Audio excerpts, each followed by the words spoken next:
Hello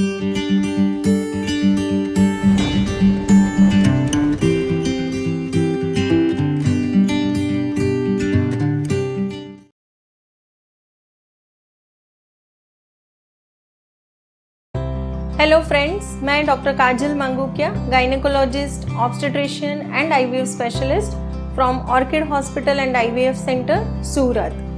नमस्कार, आपका स्वागत है ऑर्किड पेशेंट्स अवेयरनेस सीरीज में। और आज जो टॉपिक के बारे में मैं बात करने वाली हूँ वो है कोविड-19 वैक्सीनेशन। यह वैक्सीनेशन क्या है, यह वैक्सीनेशन के इंडिकेशंस क्या हैं, कौन से लोगों में हम ये वैक्सीन दे सकते हैं, यह वैक्सीन के बाद क्या क्या रिएक्शन आ सकते हैं या तो साइड इफ़ेक्ट आ सकते हैं, उसके कॉन्ट्रा इंडिकेशन यानी कि कौन से लोगों को यह वैक्सीन नहीं दे सकते हैं, उसके डोजेज क्या है, और ऐसे ही बहुत सारे फ्रीक्वेंटली आस्क्ड जो क्वेश्चंस रहते हैं उसके बारे में। पहले मैं बताती हूँ कि कोविड-19 का जो वैक्सीनेशन है वह एक वैक्सीन, दो प्रकार के वैक्सीन अभी अवेलेबल है। उसमें एक है कोविशील्ड एंड दूसरा है कोवैक्सीन। यह दो वैक्सीन जो अपने इंडियन ड्रग कंट्रोल ऑर्गेनाइजेशन है उन्होंने इंडिया में लाइसेंस दिया है। यह जो वैक्सीनेशन का प्रोग्राम है वो 16 जनवरी 2021 से इंडिया में शुरू हुआ है। और पहले जो फ्रंट लाइन वर्कर्स हैं, जो हेल्थ केयर वर्कर्स हैं, उन्हें वैक्सीनेशन दिया जा रहा था। और उसके बाद जो 60 प्लस हैं, जो सीनियर सिटीजन्स हैं, उनको वैक्सीनेशन देने का शेड्यूल आया। और एट प्रेजेंट 45 इयर्स के ऊपर उम्र वाले जो है विथ, अगर उनको डायबिटीज़ है, हाइपरटेंशन है, थायराइड की प्रॉब्लम्स है, किडनी डिजीज़ है, कोई भी एसोसिएटेड मॉर्बिडिटीज़ है, वैसे लोगों को भी अभी वैक्सीनेशन दिया जा रहा है। और रिसेंट फ्यूचर में शायद 18 साल की ऊपर के उम्र वाले जो भी एम्प्लॉयज़ हैं प्राइवेट या तो गवर्नमेंट सेक्टर में, जैसे कि मॉल्स में जॉब कर रहे हैं, डिपार्टमेंटल स्टोर में है, सिनेमाज में है, या टॉय शॉप वगैरह में जो वर्क कर रहे हैं, इवन बैंक के जो कर्मचारी हैं, उन्हें भी शायद रिसेंट फ्यूचर में गाइडलाइंस आ जाएंगे और उसके बाद वह लोग भी वैक्सीनेशन ले सकते हैं। अब मैं बताती हूँ कि यह वैक्सीन क्या होता है। बेसिकली वैक्सीनेशन का मीनिंग क्या होता है। नॉर्मली जैसे आपने सुना होगा कि बच्चों को भी, जब भी छोटे बच्चे रहते हैं उनको भी BCG का वैक्सीन दिया जाता है, पोलियो का वैक्सीन दिया जाता है, DPT का वैक्सीन दिया जाता है। बेसिकली वैक्सीन जो होते हैं वो दो प्रकार के होते हैं। एक रहता है लाइव वैक्सीन और दूसरा रहता है एटेन्यूएटेड वैक्सीन। जब भी वैक्सीन दिया जाता है उसका मतलब है कि वैक्सीन जो वायरस है उसका एंटीजन जो रहता है वो अपने बॉडी में इंजेक्ट किया जाता है। आइदर इंट्रामस्कुलर रूट रहता है, जैसे अभी कोविड वायरस का जो वैक्सीन है वह इंट्रामस्कुलर दिया जाता है, मसल्स में दिया जाता है।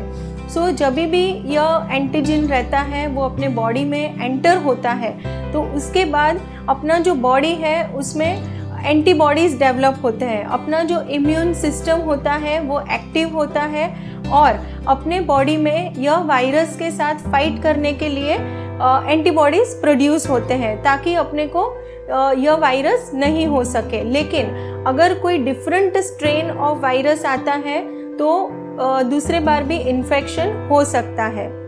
जनरली अभी जो गाइडलाइंस आई है उसके जो रिपोर्ट्स है उसमें ऑलमोस्ट 70 to 90% यह जो वैक्सीन है कोविड का उसका एफिकेसी है। काफ़ी लोगों को ऐसा लगता है कि अगर एक बार कोविड हो चुका है तो हमें वैक्सीन लेने की ज़रूरत नहीं है।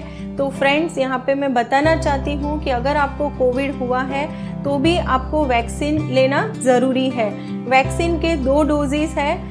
फर्स्ट डोज आज लिया है तो 28 डेज़ के बाद आपको सेकेंड डोज लेना है और सेकेंड डोज लेने के 1 महीने के बाद आप अपना एंटीबॉडीज टाइटर करवा सकते हैं। तो आपको पता चलेगा कि आपके बॉडी में वैक्सीन से कितना इम्यूनिटी डेवलप हुआ है, क्योंकि हर एक इंसान का बॉडी डिफरेंट रहता है और उनका जो इम्यूनिटी पावर है, रोग प्रतिकारक शक्ति जो हम बोलते हैं, वह सबका वेरी करता है। भले ही आपने कोविशील्ड वैक्सीन लिया है या कोवैक्सीन लिया है, लेकिन एंटीबॉडीज टाइटर जो होते हैं वो हर पर्सन के डिफरेंट आ सकते हैं। जैसे काफ़ी लोगों में डर अभी बैठा हुआ है कि वैक्सीन लेने के बाद साइड इफ़ेक्ट्स होते हैं, रिएक्शन आता है, तो यहाँ पे मुझे बताना है कि वैक्सीन के लिए आपको घबराने की ज़रूरत नहीं है, उससे डरना नहीं है। क्योंकि मुझे ही काफ़ी सारे मेरे रिलेटिव्स के फ़ोन आ गए कि वैक्सीन लिया तुमने तो क्या तुम्हें कोई साइड इफ़ेक्ट्स हुए थे, क्या हुआ था, कैसे हुआ था। फ्रेंड्स, मैं बताना चाहती हूँ कि जब भी कोई वैक्सीन आप लेते हो, जैसे मैंने बताया कि बच्चों को भी वैक्सीन देते हैं, तभी डॉक्टर बताते ही हैं, पीडियाट्रिशियन डॉक्टर, कि उसको पैरासीटामोल, अगर फीवर जैसा हुआ तो आप पैरासीटामोल दे देना। आइडियली अगर आपको वैक्सीन लेने के बाद फीवर आता है, बॉडी एक होता है, तो उसे अच्छा माना जाता है। अगर आपका इम्यूनिटी, आपका जो बॉडी है वो ऐसा रिस्पॉन्ड करता है, तो आपके बॉडी में एंटीबॉडीज़ जो आने वाले हैं वो ज़्यादा आएंगे। यहाँ पे मैं इम्पॉर्टेंट बात बताना चाहती हूँ कि वैक्सीन के बाद आपको अगर बुखार आता है तो घबराने की ज़रूरत नहीं है। और नॉर्मली जो वैक्सीन के बाद होता है कि आपको फीवर आ सकता है, बॉडी एक हो सकता है, जैसे कोई भी वायरल इन्फेक्शन होता है तो हाथ पैर में दर्द होता है, हेडेक हो सकता है और रैशेस हो सकते हैं, और इंजेक्शन साइट पेन, यानी कि जो जगह पे इंजेक्शन दिया है वहाँ पे आपको 2-3 दिन तक पेन रह सकता है। दूसरा है कि सेकेंड डोज, काफ़ी लोगों का सवाल होता है कि सेकेंड डोज लेने के बाद भी क्या हमें ऐसे इफ़ेक्ट आएंगे जैसे फीवर वगैरह आएगा। तो वो डिपेंड करता है कि आपका इम्यूनिटी पावर कैसा है, आपके बॉडी में कैसे एंटीबॉडीज़ डेवलप हुए हैं, वह हिसाब से आपको सेकेंड डोज के बाद ऐसे रिएक्शन आ सकते हैं। अब हम बात कर रहे थे कि side effects due to covid vaccination. तो जिन्हें भी कोई मॉर्बिड कंडीशन है, जैसे डायबिटीज़ है, हाइपरटेंशन है, लंग डिजीज़ है, या तो किडनी डिजीज़ है, थायराइड की प्रॉब्लम है, तो ऐसे पेशेंट में जो severity of the side effects होता है, जैसे फीवर वगैरह जो आ रहा है, उसका सीवियरिटी ज़्यादा हो सकता है। और बेस्ट थिंग ये है कि जिन्हें भी ऐसी प्रॉब्लम है उन्होंने तो vaccine as early as possible लेना चाहिए। क्योंकि बेसिकली कोई भी मॉर्बिड कंडीशन है, उसका मतलब है कि आपका जो इम्यूनिटी पावर है वो कम है। और आपको पता ही होगा कि कोविड वायरस जो है, यह वायरल इन्फेक्शन ऐसे लोगों में ही ज़्यादा होता है कि जिनका इम्यूनिटी पावर कम है। क्योंकि काफ़ी सारे लोगों को क्वेश्चन आते हैं कि एक बार कोविड हमको हो चुका है तो क्या हमें वैक्सीन लेना चाहिए, या तो घर में सबने वैक्सीन ले लिया है और जो बुज़ुर्ग लोग हैं उन्हें अगर वैक्सीन नहीं दिया तो चलेगा। तो यहाँ पे मुझे यही बताना है कि आपने वैक्सीन ले लिया है, आपके बॉडी में एंटीबॉडीज़ आ गए, लेकिन आपके घर में अगर कोई बुज़ुर्ग है, 60+ ईयर्स एज है, उसके साथ साथ उनको कोई मॉर्बिड कंडीशन है, तो उनका इम्यूनिटी पावर और आपका इम्यूनिटी पावर, क्योंकि यंग जनरेशन है, ऑब्वियसली उनका इम्यूनिटी पावर अच्छा रहेगा। जो 60+ है उनका इम्यूनिटी पावर ऑब्वियसली कम रहेगा। जो भी है आपके बुज़ुर्ग जो आपके घर में है, 60 ईयर्स प्लस है, 45 ईयर्स प्लस है विद द मॉर्बिड कंडीशन, यह सबको as early as possible vaccination देना चाहिए। अब हम बात करते हैं कि कौन से लोगों को यह वैक्सीनेशन नहीं देना चाहिए, यानी कि Contra indication for Covid vaccination. Latest अभी जो गाइडलाइंस आई है हमारे पास कि प्रेग्नेंट मदर्स जो है, लैक्टेटिंग मदर्स है कि जो फीडिंग दे रहे हैं अपने बच्चे को, या तो जिनकी उम्र 18 साल से नीचे है, उन्हें भी यह वैक्सीन नहीं लेना है। अगर कोई एलर्जिक कंडीशन है आपको तो वैक्सीनेशन नहीं लेना है। और अगर आपको अक्यूट अभी कोविड के सिम्टम्स है तो आपको यह वैक्सीनेशन नहीं लेना है। शायद नियर फ्यूचर में आगे कोई गाइडलाइन आएंगे जैसे प्रेग्नेंट मदर्स, लैक्टेटिंग मदर्स के लिए, तो हम अपडेट करेंगे आपको। क्योंकि अभी काफ़ी सारे रिसर्च चल रहे हैं, काफ़ी सारे क्लिनिकल ट्रायल्स चल रहे हैं, कौन से पेशेंट में हम वैक्सीन नहीं दे सकते हैं, कौन से पेशेंट में वैक्सीन दे सकते हैं। क्योंकि स्पेशली मुझे बताना है कि प्रेग्नेंट मदर्स जो है, प्रेग्नेंट वुमेन जो है, उनका इम्यूनिटी पावर कम होता है। प्लस प्रेगनेंसी के साथ अगर कोई हाई रिस्क मॉर्बिड कंडीशन है, ब्लड प्रेशर है, डायबिटीज़ है, तो ऐसे पेशेंट का इम्यूनिटी और कम हो जाता है। हम आशा रखते हैं कि नियर फ्यूचर में कुछ गाइडलाइंस आए हमारे पास और हम आपको अपडेट करें। जैसे ही मेरे पास काफ़ी सारे फ़ोन आते हैं कि भाई मैम अभी किसी को कोविड हुआ है और बच्चे को फीडिंग दे रहे हैं, तो क्या बच्चे को फीडिंग देना चाहिए या नहीं देना चाहिए।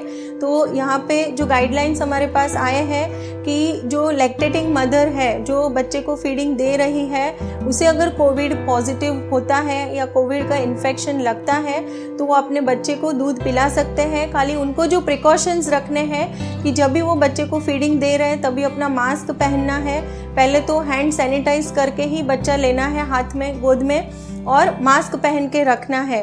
यह अगर आप प्रिकॉशंस लेते हो तो आप अच्छे से बच्चे को फीडिंग दे सकते हो। दूसरा है कि being a IVF specialist and infertility specialist, काफ़ी सारे पेशेंट के क्वेरीज रहती है कि मैम अगर हमें 1-2 महीने के बाद प्रेगनेंसी के लिए प्लानिंग करना है तो क्या हम अभी वैक्सीन ले सकते हैं। तो फ्रेंड्स, मैं बताना चाहती हूँ कि फॉर एग्जांपल आपने फर्स्ट डोज वैक्सीन का ले लिया है और एक्सीडेंटल प्रेगनेंसी रुक जाती है सेम मंथ में, so I think better you should not go for the abortion. क्योंकि जैसे बच्चे का 3 महीने पे जो खोड़खापन के जो रिपोर्ट्स होते हैं, सोनोग्राफी होती है, उसमें हमें पता चल सकता है अगर बच्चे को तकलीफ़ है तो you can go for the abortion. लेकिन अगर वैक्सीन लिया है, सेम मंथ में आप कंसीव करते हो, so better do not go for abortion. दूसरा एक केस लेते हैं कि for example first dose vaccine का लिया है, सेकेंड डोज आप ले रहे हो और आपको प्लानिंग करना है नियर फ्यूचर में, तो सेकेंड डोज वैक्सीन का लेने के बाद 1 महीने के बाद आप प्लानिंग कर सकते हो। सो अंत में मैं यह मैसेज देना चाहती हूँ कि कोविड वैक्सीनेशन अपने इंडिया में अवेलेबल है। सो फ्रेंड्स, जितना हो सके उतना आप यह मैसेज लोगों में स्प्रेड कर सकते हो। जो भी गाइडलाइंस है कि अभी अप्रूवल मिला है कि 45 इयर्स के ऊपर के उम्र वाले हैं, सीनियर सिटीजन है, यह सब, और फ्रंट लाइन वर्कर्स ऑब्वियसली यह सब वैक्सीनेशन ले सकते हैं। तो अपने भी नियर डियर में जो भी है जिनके माइंड में ऐसा कोई डर है तो आप उनको यह वीडियो शेयर कर सकते हो। प्लस आपके माइंड में अगर कोविड वैक्सीनेशन के लिए या तो कोविड इन्फेक्शन के लिए कोई भी क्वेरीज है तो ज़रूर से आप कमेंट बॉक्स में लिख सकते हो। हम जल्द ही कोशिश करेंगे कि हम आपके उस सवाल के हम जवाब दे सके। Thank you once again.